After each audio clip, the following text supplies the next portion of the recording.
ओम शांति। आज की तारीख 20 फरवरी 2022। रिवाइज डेट 14 जनवरी 1990। आज बाबा के अव्यक्त महावाक्य हैं। पुरुषार्थ की तीव्र गति में कमी के दो मुख्य कारण। पुरुषार्थ की तीव्र गति में कमी के दो मुख्य कारण। आज ब्राह्मणों के अनादि रचता बाप दादा विशेष अपनी डायरेक्ट समीप रचना, श्रेष्ठ रचना ब्राह्मण बच्चों को देख रहे हैं। बाप दादा की अति प्यारी रचना ब्राह्मण आत्माएं हो जो समीप और समान बनने के लक्ष्य को सदा स्मृति में रख आगे बढ़ रहे हो। तो आज ऐसी आदि रचना को विशेष रूप से देख रहे थे। सर्व तीव्र पुरुषार्थी और पुरुषार्थी दोनों की गतिविधि को देख रहे हैं। बाप दादा द्वारा मिली हुई श्रेष्ठ सहज विधि द्वारा कब तीव्र गति व कब तीव्र, कभी कम गति दोनों ही प्रकार के ब्राह्मण बच्चों को देखा। पढ़ाई, पालना और प्राप्ति सबको एक जैसी एक द्वारा मिल रही है। फिर गति में अंतर क्यों? तीव्र पुरुषार्थी अर्थात फर्स्ट डिवीज़न वाले और पुरुषार्थी अर्थात सेकंड डिवीज़न में पास होने वाले। आज विशेष सभी का चार्ट चेक किया। कारण बहुत हैं, लेकिन विशेष दो कारण हैं। चाहना सबकी फर्स्ट डिवीज़न की है, सेकंड डिवीज़न में आना कोई नहीं चाहता, लेकिन लक्ष्य और लक्षण दोनों में अंतर पड़ जाता है। विशेष दो कारण क्या देखे? एक संकल्प शक्ति जो सबसे श्रेष्ठ शक्ति है, उसको यथार्थ रीति स्वयं प्रति व सेवा प्रति समय प्रमाण कार्य में लगाने की यथार्थ रीति नहीं है। दूसरा कारण, वाणी की शक्ति को यथार्थ रीति समर्थ रीति से कार्य में लगाने की कमी।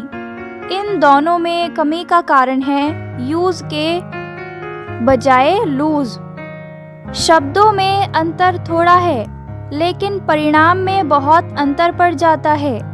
बाप दादा ने सिर्फ 3-4 दिन की रिजल्ट देखी, टोटल रिजल्ट नहीं देखी।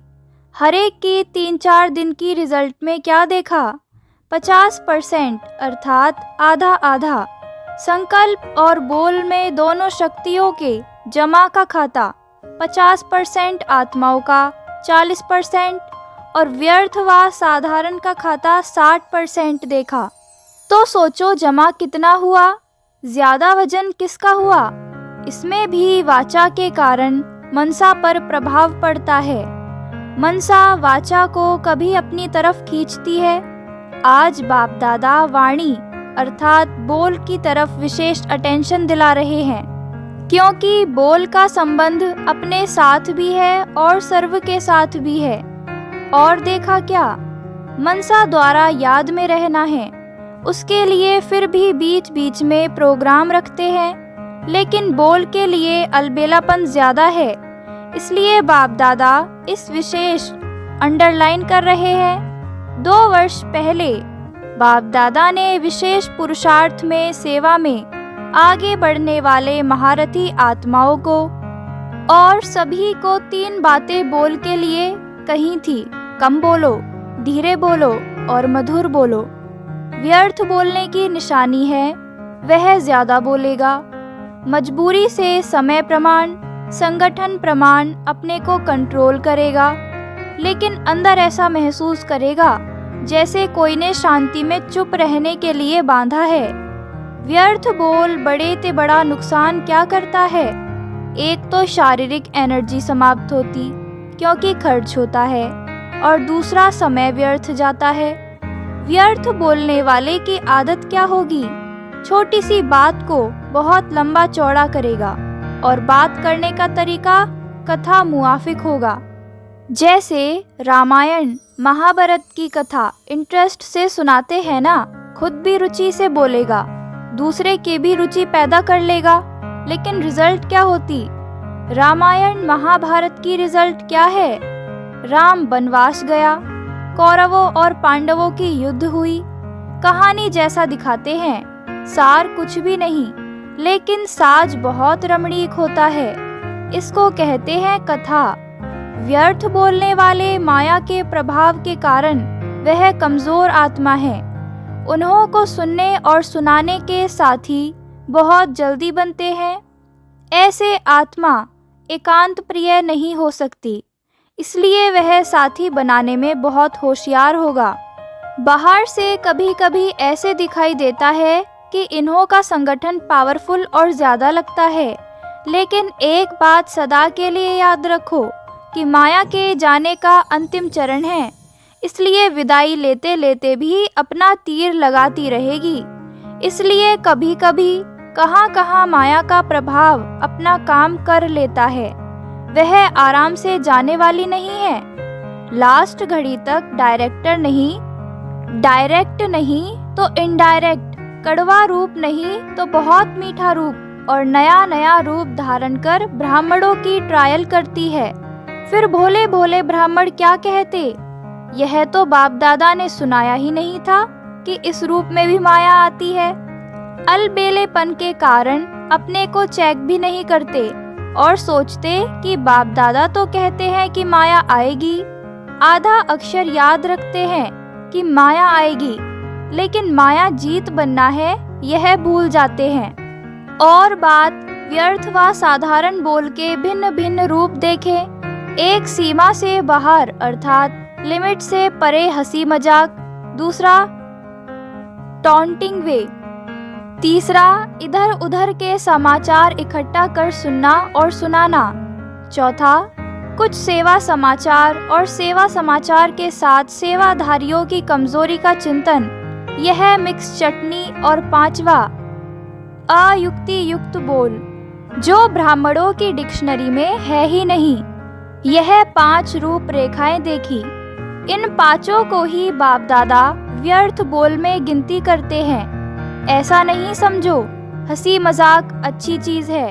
हंसी मजाक अच्छा वह है जिसमें रूहानियत हो और जिससे हंसी मजाक करते हो उस आत्मा को फायदा हुआ, टाइम पास हुआ या टाइम वेस्ट गया। रमणीकता का गुण अच्छा माना जाता है, लेकिन व्यक्ति, समय, संगठन, स्थान, वायुमंडल के प्रमाण रमणीकता अच्छी लगती है। अगर इन सब बातों में से एक बात भी ठीक नहीं तो रमणीकता भी व्यर्थ की लाइन में गिनी जाएगी। और सर्टिफिकेट क्या मिलेगा कि हंसाते बहुत अच्छा है लेकिन बोलते बहुत हैं। तो मिक्स चटनी हो गई ना। तो समय की सीमा रखो। इसको कहा जाता है मर्यादा पुरुषोत्तम। कहते हैं मेरा स्वभाव ही ऐसा है। यह कौन सा स्वभाव है? बाप दादा वाला स्वभाव है। तो इसको भी मर्यादा पुरुषोत्तम नहीं कहेंगे, साधारण पुरुष कहेंगे। बोल सदैव ऐसे हों जो सुनने वाले चातक हों कि यह कुछ बोलें और हम सुने। इसको कहा जाता है अनमोल महावाक्य। महावाक्य ज्यादा नहीं होते, जब चाहे तब बोलता रहे, इसको महावाक्य नहीं कहेंगे। तो सतगुरु के बच्चे मास्टर सतगुरु के महावाक्य होते हैं, वाक्य नहीं। व्यर्थ बोलने वाला अपनी बुद्धि में व्यर्थ बातें, व्यर्थ समाचार, चारों ओर का कूड़ा किचड़ा जरूर इकट्ठा करेगा, क्योंकि उनको कथा का रमणीक रूप देना पड़ेगा। जैसे शास्त्रवादियों की बुद्धि है ना, इसलिए जिस समय और जिस स्थान पर जो बोल आवश्यक हो, युक्ति युक्त है, स्वयं के और दूसरी आत्माओं के लाभ लायक है, वही बोल बोलो। बोल के ऊपर अटेंशन कम है, इसलिए इस पर डबल अंडरलाइन। विशेष इस वर्ष बोल के ऊपर अटेंशन रखो। चेक करो बोल द्वारा एनर्जी और समय कितना जमा किया और कितना व्यर्थ गया। जब इसको चेक करेंगे तो स्वतः ही अंतर्मुक्ता के रस को अनुभव कर सकेंगे। अंतर्मुक्ता का रस और बोल चाल का रस, इसमें रात दिन का अंतर है। अंतर्मुखी सदा भ्रकुटी की कुटिया में तपस्वी मूर्त का अनुभव करता है। समझा? समझना अर्थात बनना। जब कोई बात समझ में आ जाती है तो वह करेगा जरूर, समझेगा जरूर। टीचर्स तो हैं ही समझदार, तब तो भाग्य मिला है ना। निमित्त बनने का भाग्य, इसका महत्व अभी कभी कभी साधारण लगता है, लेकिन यह भाग्य समय पर अति श्रेष्ठ अनुभव करेंगे। किसने निमित्त बनाया, किसने मुझ आत्मा को इस योग्य चुना, यह स्मृति ही स्वतः श्रेष्ठ बना देती है। बनाने वाला कौन? अगर इस स्मृति में रहो तो बहुत सहज निरंतर योगी बन जाएंगे। सदा दिल में बनाने वाले बाप के गुणों के गीत गाते रहो तो निरंतर योगी ही हो जाएंगे। यह कम बात नहीं है। सारे विश्व की कोटों की कोट करोड़ों आत्माओं में से कितनी निमित्त टीचर्स बनी हो। ब्राह्मण परिवार में भी टीचर्स कितनी हैं, तो कोई में कोई हो गई ना। टीचर अर्थात सदा भगवान और भाग्य के गीत गाती रहें। बाप दादा को टीचर्स पर नाज होता है, लेकिन राजयुक्त टीचर्स पर नाज होता है। अच्छा, प्रवृत्ति वाले भी मजे में रहते हैं ना। मूंझने वाले हो या मजे में रहने वाले हो, ब्राह्मण जीवन में हर सेकंड तन मन धन जन का मजा ही मजा है। आराम से सोते हो, आराम से खाते हो, आराम से रहना, खाना, सोना और पढ़ना। और कुछ चाहिए क्या? पढ़ना भी ठीक है, या अमृत वेले सो जाते हो? ऐसे कई बच्चे करते हैं। कहेंगे सारी रात जाग रहे थे, सुबह को नींद आ गई। या एक सेवा करेंगे तो अमृत वेले को छोड़ देंगे, तो जमा क्या हुआ? एक्स्ट्रा जमा तो हुआ ही नहीं। एक तरफ सेवा की, दूसरे तरफ अमृत वेला मिस किया, तो क्या हुआ? लेकिन नेमिनाथ मुआफिक ऐसे झुटका खाते नहीं बैठना। वह टीवी बहुत अच्छी होती है, जैसे वह योग के आसन करते हैं ना, अनेक प्रकार के पोज बदलते रहते हैं, तो यहाँ भी ऐसे हो जाते हैं। सोचते हैं सहज योग है ना, इसलिए आराम से बैठो। कईयों की तो ट्यून भी बाप दादा के पास सुनने में आती है। बाप दादा के पास वह भी कैसेट है, तो अब डबल अंडरलाइन करेंगे ना, फिर बाप दादा सुनाएंगे कि रिजल्ट में कितना अंतर पड़ा। अच्छा, चारों ओर के श्रेष्ठ लक्ष्य और श्रेष्ठ लक्षण धारण करने वाले तीव्र पुरुषार्थी आत्माओं को, सदा अपने बोल को समय और संयम में रखने वाले पुरुषोत्तम आत्माओं को, सदा महावीर बन माया के सर्व रूपों को जानने वाले नॉलेजफुल आत्माओं को, सदा हर सेकंड मौज में रहने वाले बेफिक्र बादशाहों को बाप दादा का याद प्यार और नमस्ते। हम रूहानी बच्चों की रूहानी मात पिता बाप दादा को याद प्यार, गुड मॉर्निंग, नमस्ते नमस्ते नमस्ते। अव्यक्त बाप दादा की पार्टियों से मुलाकात। फर्स्ट पॉइंट, साइलेंस की शक्ति को अच्छी तरह से जानते हो। साइलेंस की शक्ति सेकंड में अपने स्वीट होम शांति धाम में पहुंचा देती है। साइंस वाले तो और फास्ट गति वाले यंत्र निकालने का प्रयत्न कर रहे हैं, लेकिन आपका यंत्र कितनी तीव्र गति का है, सोचो और पहुंचो। ऐसा यंत्र साइंस में है जो इतना दूर बिना खर्च के पहुंच जाएं। वो तो एक एक यंत्र बनाने में कितना खर्चा करते हैं, कितना समय और कितनी एनर्जी लगाते हैं। आपने क्या किया? बिना खर्चे मिल गया। यह संकल्प की शक्ति सबसे फास्ट है। आपको शुभ संकल्प का यंत्र मिला है, दिव्य बुद्धि मिली है। शुद्ध मन और दिव्य बुद्धि से पहुंच जाते हो। जब चाहे तब लौट आओ, जब चाहो तब चले जाओ। साइंस वालों को तो मौसम भी देखनी पड़ती है, आपको तो यह भी नहीं देखना पड़ता कि आज बादल है, नहीं जा सकेंगे। आजकल देखो, बादल तो क्या थोड़ी सी फागी भी होती है तो भी प्लेन नहीं उड़ सकता। और आपका विमान एवर रेडी है या कभी फागी आती है? एवर रेडी है, सेकंड में जा सकते हैं, ऐसी तीव्र गति है। माया कभी रुकावट तो नहीं डालती है। मास्टर सर्वशक्तिवान को कोई रोक नहीं सकता। जहाँ सर्वशक्तियाँ हैं वहाँ कौन रुकेगा? वहाँ कौन रोकेगा। कोई भी शक्ति की कमी होती है तो समय पर धोखा मिल सकता है। मानो सहन शक्ति आप में है लेकिन निर्णय करने की शक्ति कमजोर है, तो जब ऐसी कोई परिस्थिति आएगी जिसमें निर्णय करना हो, उस समय नुकसान हो जाएगा। होती एक ही घड़ी निर्णय करने की है, हाँ या ना, लेकिन उसका परिणाम कितना बड़ा होता है। तो सब शक्तियाँ अपने पास चेक करो। ऐसे नहीं ठीक है चल रहे हैं, योग तो लगा रहे हैं, लेकिन योग से जो प्राप्तियां हैं वह सब हैं, या थोड़े में खुश हो गए कि बाप तो अपना हो गया। बाप तो अपना है, लेकिन प्रॉपर्टी वर्षा भी अपनी है ना, या सिर्फ बाप को पा लिया वो ही ठीक है। वर्षे के मालिक बनना है ना। बाप की प्रॉपर्टी है सर्व शक्तियाँ, इसलिए बाप की महिमा है सर्वशक्तिमान ऑलमाइटी अथॉरिटी। सर्व शक्तियों का स्टॉक जमा है या इतना ही है, कमाया और खाया बस। बाप दादा ने सुनाया है कि आगे चलकर आप मास्टर सर्वशक्तिवान के पास सब भिखारी बनकर आएंगे। पैसे या अनाज के भिखारी नहीं, लेकिन शक्तियों के भिखारी आएंगे। तो जब स्टॉक जमा होगा तब तो देंगे ना।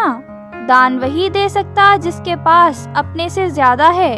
अगर अपने पास जितना ही होगा तो दान क्या करेंगे। तो इतना जमा करो। संगम पर और काम ही क्या है, जमा करने का ही काम मिला है। सारे कल्प में और कोई युग नहीं है जिसमें जमा कर सको। फिर तो खर्च करना पड़ेगा। जमा नहीं कर सकेंगे तो जमा के समय अगर जमा नहीं किया तो अंत में क्या कहना पड़ेगा, अब नहीं तो कब नहीं। फिर टू लेट का बोर्ड लग जाएगा। अभी तो लेट का बोर्ड है, टू लेट का नहीं। सभी माताओं ने इतना जमा किया है। शिव शक्तियाँ हो या घर की माताएं हो, शिव शक्ति कहने से शक्तियाँ याद आती हैं। किन माताओं को बाप ने शिव शक्तियाँ बना दिया है। अगर कोई शक्ल आकर देखे तो क्या कहेंगे, ऐसी शक्तियाँ होती हैं क्या। लेकिन बाप ने पहचान लिया कि वह आत्माएं शक्तिशाली हैं। बाप तो आत्माओं को देखता है, ना बूढ़ों को देखता, ना जवान को देखता, ना बच्चा देखता। आत्मा तो बूढ़ी व छोटी होती ही नहीं। तो यह खुशी है ना कि हमको बाबा ने शिव शक्ति बना दिया। दुनिया में कितनी पढ़ी लिखी माताएं हैं, लेकिन बाप को गांव वाले ही पसंद हैं। क्यों पसंद हैं? सच्ची दिल पर साहिब राजी। बाप को सच्ची दिल प्यारी लगती है। जो भोले होंगे उन्हें झूठ कपट नहीं आएगा। जो चालाक चतुर होते हैं उसमें यह सब बातें होती हैं। तो जिसकी दिल भोली है, अर्थात दुनिया की मायावी चतुराई से परे है, वह बाप को अति प्रिय है। बाप सच्ची दिल को देखता है, बाकी पढ़ाई को, शक्ल को, गांव को, पैसे को नहीं देखता है। सच्ची दिल चाहिए, इसलिए बाप का नाम दिल वाला है। अच्छा, वरदान है आज। दृढ़ निश्चय द्वारा फर्स्ट डिवीजन के भाग्य को निश्चित करने वाले मास्टर नॉलेजफुल भव। दृढ़ निश्चय द्वारा फर्स्ट डिवीजन के भाग्य को निश्चित करने वाले मास्टर नॉलेजफुल भव। दृढ़ निश्चय भाग्य को निश्चित कर देता है। जैसे ब्रह्मा बाप फर्स्ट नंबर में निश्चित हो गए, ऐसे हमें फर्स्ट डिवीजन में आना ही है। यह दृढ़ निश्चय हो। ड्रामा में हर एक बच्चे को यह गोल्डन चांस है। सिर्फ अभ्यास पर अटेंशन हो तो नंबर आगे ले सकते हैं। इसलिए मास्टर नॉलेजफुल बन हर कर्म करते चलो। साथ के अनुभव को बढ़ाओ तो सब सहज हो जाएगा। जिसके साथ स्वयं सर्वशक्तिमान बाप है, उसके आगे माया पेपर टाइगर है। आज का स्लोगन है, स्वयं को हीरो पार्टधारी समझ, बेहद नाटक में हीरो पार्ट बजाते रहो। स्वयं को हीरो पार्टधारी समझ, बेहद नाटक में हीरो पार्ट बजाते रहो। अच्छा, ओम शांति।